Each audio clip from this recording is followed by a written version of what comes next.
She dumped me because I couldn't afford her lifestyle. I was the celebrity guest at her wedding.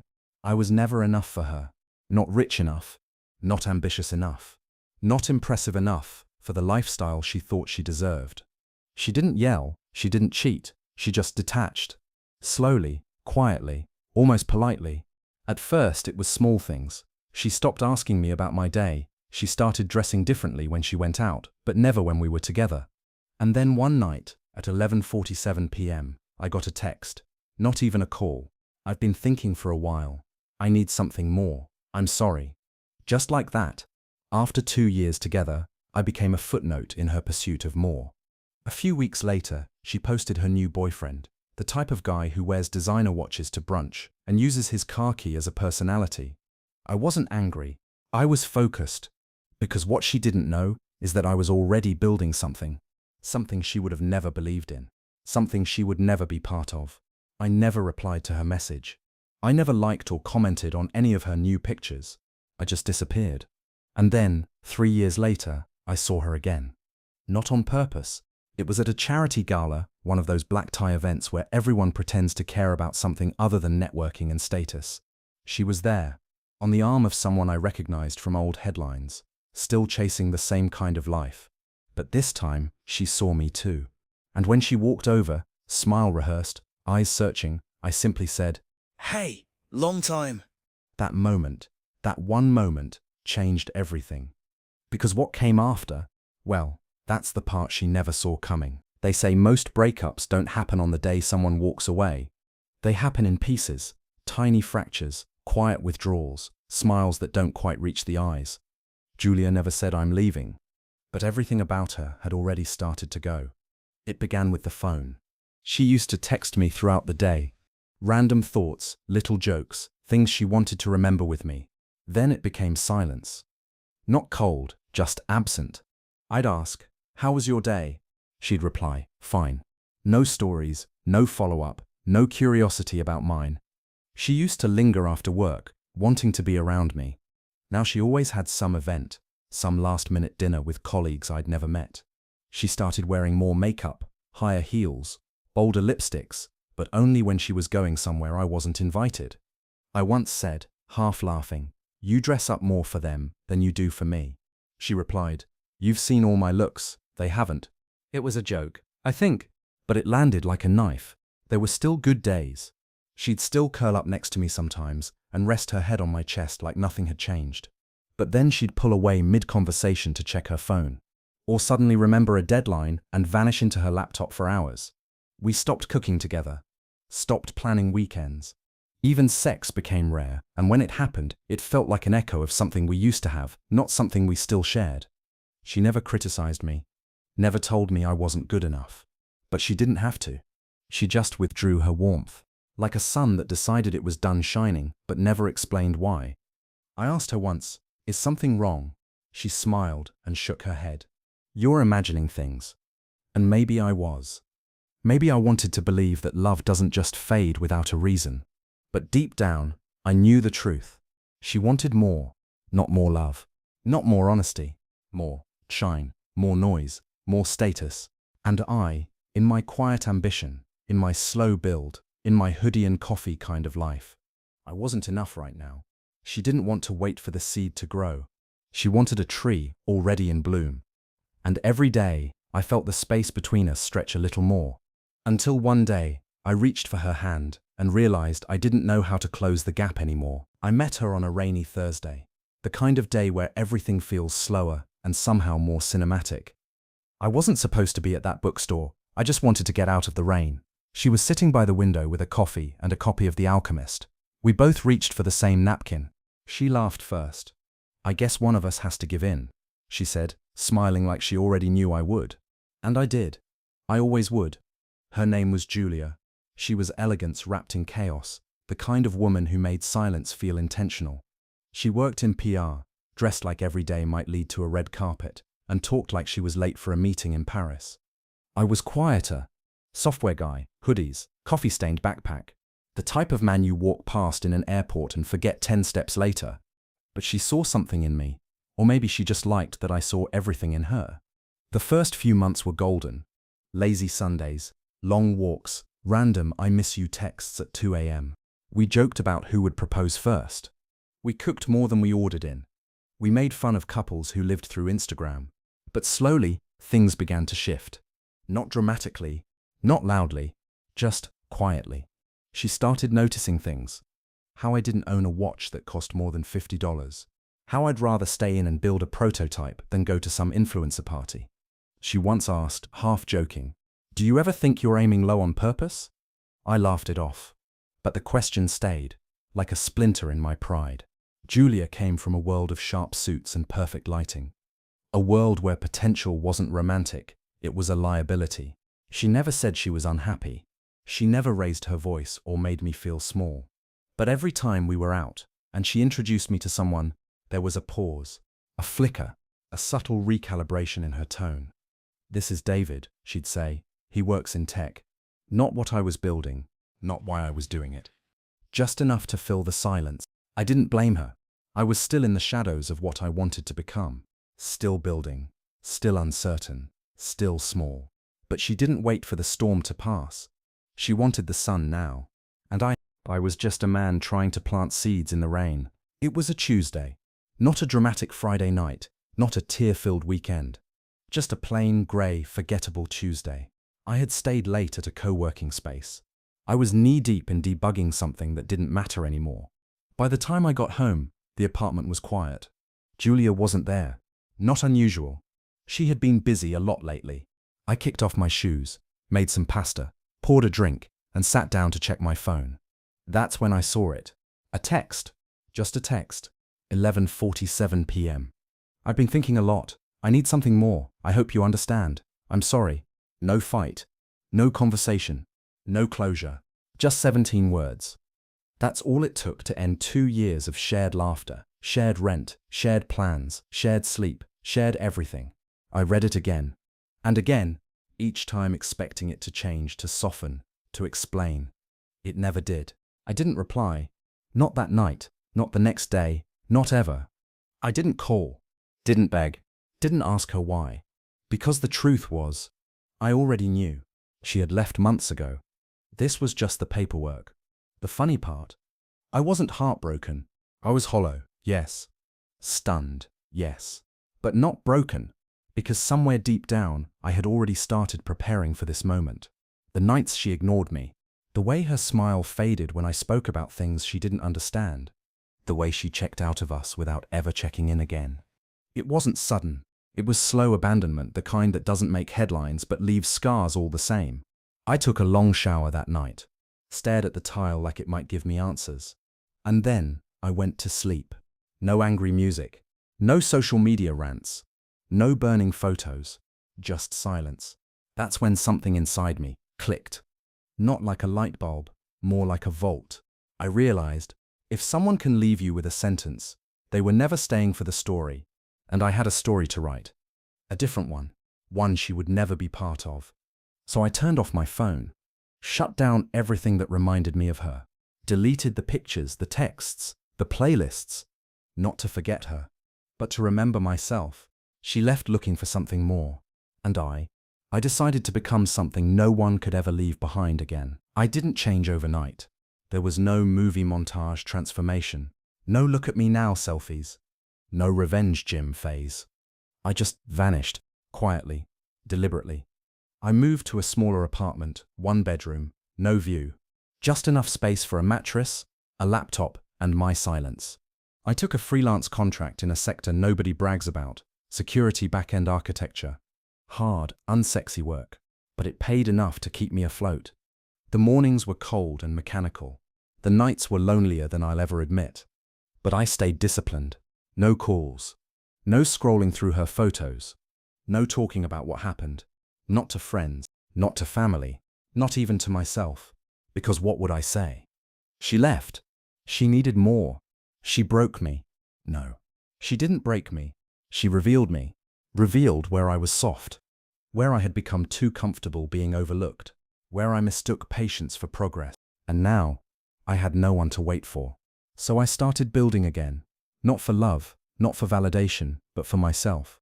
I poured myself into the product I had started sketching a year before we broke up. An automation framework for cross-platform risk assessment. Boring to most, but it solved a problem, and solving problems that was something no one could take from me. I didn't pitch it, didn't show it off, didn't even post about it on LinkedIn. I worked in silence, updated the codebase every night, taught myself new architecture systems on weekends. I said no to parties, yes to discomfort, no to distractions, yes to focus. Every time I felt the urge to check on her, I shipped another feature. Every time I thought about what she might be doing, I debugged another module. Not out of spite, out of clarity. Because I didn't want to win her back. I wanted to outgrow the version of me she left behind. I started running again, not for a six-pack, just to feel my lungs burn. I deleted Instagram, not because I was afraid of seeing her, but because I was tired of being seen by people who never really looked. After 6 months, the product was ready. I launched it under a generic name. No press release, no fanfare. Just a post in a developer forum and a quiet confidence that someone would notice. Someone did. 3 CTOs reached out in the first week. Then 5 more. Within 2 months, I had offers. Within 6, I had leverage. The kind of leverage that makes people say, "Who is this guy?" The kind Julia never imagined I'd hold. But I didn't tell anyone. Not yet. Because my plan wasn't just to rise. It was to rise so quietly, so completely, that by the time they noticed, I'd already be untouchable. Julia moved on fast. Faster than anyone expected. Faster than I thought someone could. Honestly, 3 weeks after her message, she was tagged in a rooftop party photo, champagne glass in one hand, new guy in the other. He looked like a finance bro. You know the type. Tailored suit, loud laugh, Rolex that screamed, I peaked at 29. Their smiles were wide. Too wide. Almost rehearsed. The comments poured in. Power couple. You deserve this queen voice. Upgrade. I didn't flinch. Didn't double tap. Didn't even show the photo to anyone. But I saw it. And I filed it away. Every few weeks, a new photo. Vacations in Tulum. Matching outfits at music festivals. Soft launching a shared apartment with a moving day boomerang. Julia was building the aesthetic. The Pinterest perfect life. The curated happiness. But here's the thing about pretending. It's exhausting. Her captions got shorter. Her smile started shifting. Still bright, but not in her eyes. She stopped posting the new guy as often. Her stories became more inspirational quotes and less "look at our love." Then came the tweets. Sometimes the people who give you everything are the ones who drain you most. Just because it looks good doesn't mean it feels good. Silence speaks volumes. I wish I had listened earlier. To her followers, they were just moody posts. To me, they were echoes. Echoes of a mind that had gotten what it wanted but didn't know what to do with it. I heard from a mutual friend. She left the PR firm. Something about a toxic environment. She tried launching a lifestyle brand. It lasted 2 months. The guy? Still in the pictures, but farther away now. First he was next to her, then behind her, then gone. I never said a word, never commented, never liked, never messaged. I was a ghost in her past, and yet somehow I felt like I was taking up more space than ever. Because silence isn't absence, sometimes it's presence she can't escape. And while she tried to rebuild her life with brighter colors and louder music, there was one thing she couldn't recreate. Peace. The kind of peace that comes from loving someone who doesn't need to be flashy, who doesn't chase attention, who just builds. I didn't post my milestones, didn't announce the funding round, didn't drop hints, but I knew she'd hear eventually. The world is small, regret is loud, and nothing haunts quite like the version of someone you never believed could outgrow you. I never planned to be seen. That was never the goal. I wanted to build. I wanted to heal. I wanted to disappear into the work. But good work makes noise, even when you don't. 6 months after launching the platform, I got an email I wasn't expecting. Not from a recruiter, not from an investor, from a journalist. She wrote, "I've been hearing whispers about a back-end automation tool that's quietly disrupting how risk is managed across sectors. Is it true? It was built by a one-man team. Would love to talk." I didn't answer right away, but 2 days later, I did. The article came out a week later. The silent architect behind the most efficient risk engine of 2025. It made waves. Not because I was flashy, but because I wasn't. Investors started calling. Old colleagues reached out. People who hadn't responded to my emails a year ago were now pretending we'd always been friends. I stayed calm, signed the right deals, built the right team. By the time summer ended, I had an office, a staff of 12, and a valuation in the 8-figure range. I was invited to speak at conferences, panels, podcasts. Each time, I said no. Until one particular event sent an invite, hosted by a major tech publication, streamed globally, held in a city Julia still called home. Something in me said yes. Not for revenge. Not for ego. Just timing. The panel was about resilience. Fitting, right? I wore a black suit. No tie. Understated. Quiet. Solid. The event went live. Thousands watched. So did someone else. Because halfway through the Q&A, I saw it. The viewer count spiked. A name I recognized joined the stream. Julia. I knew because her old Twitter was still linked to her Gmail, and the platform displayed public logins for verified attendees. She was watching. And that day I didn't talk about heartbreak. I didn't talk about betrayal. I talked about systems, structure, patience. I said, you don't rebuild after a collapse by chasing noise. You rebuild by laying quiet, solid bricks, one by one, until people can't ignore what's been created. I saw her name disappear from the stream 10 minutes later. Maybe it was too much. Maybe it was everything she didn't want to hear. Maybe it was everything she needed to hear. Later that night, she followed me on Instagram again. The same profile that had unfollowed me a year ago. No message, just a follow. I didn't follow back. Instead, I posted something for the first time in a year. A photo of my desk. A mug. My laptop. A window view of the skyline. The caption, still building, nothing more. No bragging. No look at me now. Just presence. And that hit louder than anything I could have said. Because the truth is, I didn't come back with fireworks. I came back with silence. And somehow, that was louder than anything she'd ever heard from me before. 3 days after she followed me on Instagram, the message came. Short, simple, but not casual. Hey, I saw your panel. You looked different. Congrats on everything. Really? There it was. The olive branch. The breadcrumb. The silent, are you still who I used to know? I stared at the message for a long time.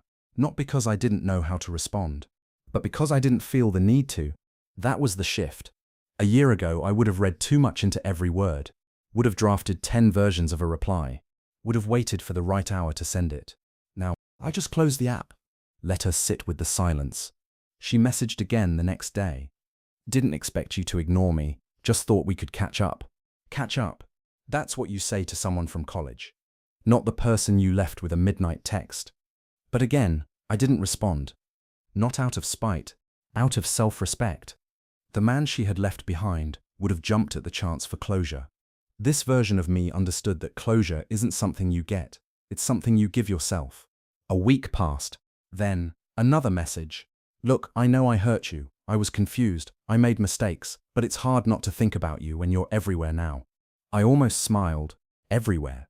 A word she never used to describe me. Back then, I was too quiet, too focused, too comfortable.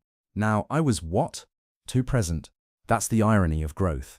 It makes people remember you in ways they never valued you before. I typed a reply, deleted it, typed again, then finally sent one sentence. I hope you find what you're still looking for.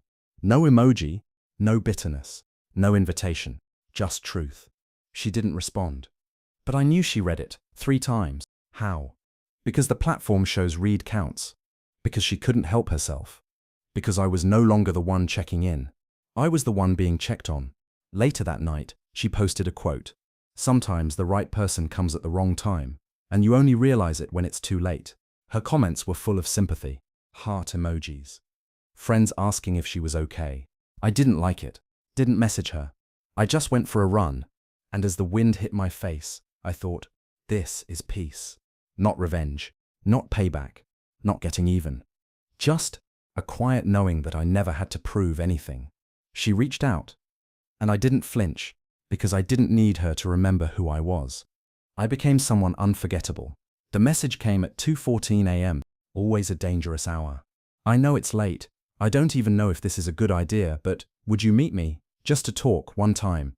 I stared at the screen. the glow of my phone lighting up a quiet room. No part of me was angry. No part of me was excited. I was just, calm. And curious. Not about her, but about who I'd be in that moment sitting across from someone who once emptied our shared life with a single email. So I replied, "Tomorrow, 6 p.m. coffee house on 8th. I'll stay for 30 minutes. No questions. No, how have you been? Just a clear line." At 5:59, I walked in. The place was quiet, indie, half-lit. Acoustic guitar in the background. 2 college kids studying, 1 barista cleaning an espresso machine. Julia was already there, nervous, tapping her fingers against a ceramic mug. When she saw me, she stood halfway, like she didn't know if she should hug me or just... I sat.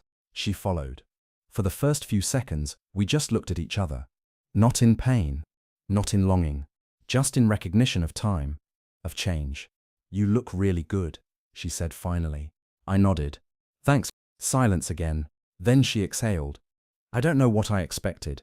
I guess I thought I needed to say some things. For closure, for clarity. I don't know. Everything feels different now. "It is," I said, "because I'm different." She blinked. Not at the words, at the ease in them. "I was selfish," she said. "I thought I wanted more. Flashier things. Bigger circles. Someone louder. And I got that. But it came with noise. With emptiness." I didn't interrupt. "I thought you weren't going anywhere," she continued. "That you were safe. That I could always circle back if life didn't feel the way I imagined." "That's the problem," I replied. "I wasn't standing still. You just stopped looking." She flinched. Not dramatically, just slightly. "The truth has a way of doing that." "I see what you've built," she whispered. "And not just the company. I mean, you. You're strong now. Collected. You walk different." I nodded again. Still calm. Still grounded. "That's what pain does when you face it," I said. "It either breaks you or it becomes the foundation for something unshakable." She looked down. "I don't expect anything," she said. "I know too much time has passed. I just wanted to say that I'm sorry, and that, if there's even a small chance to start over, I'd take it." I checked the time. 28 minutes. 2 minutes left. I stood. She looked up, hopeful. "I appreciate you saying that," I said, "but I didn't come here for a new beginning. I came here to close a chapter." She froze. I leaned slightly forward, calm as ever. "You're a part of my story, a chapter I don't erase, but I've outgrown the ending you left me with." I turned, walked out, didn't look back, didn't check my phone, didn't let her see the quiet sadness that still lingered in a distant corner of my chest. Because closure doesn't come from someone else. It comes from knowing you're no longer waiting for them to change. It's been 2 years. 2 years since the email, since the silence, since the last goodbye that wasn't said out loud. Life is different now. I live in a quiet apartment downtown. Floor-to-ceiling windows. Morning light that hits just right. A shelf full of books I finally made time to read. A dog named Carter who waits by the door every evening. I don't check who views my stories anymore.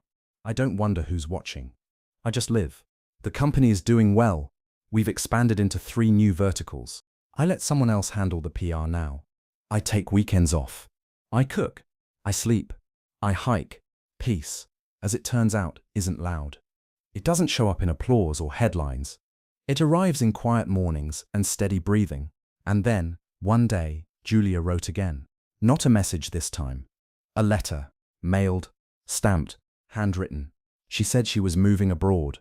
Said she needed to reset her life. Said she finally understood what I had built.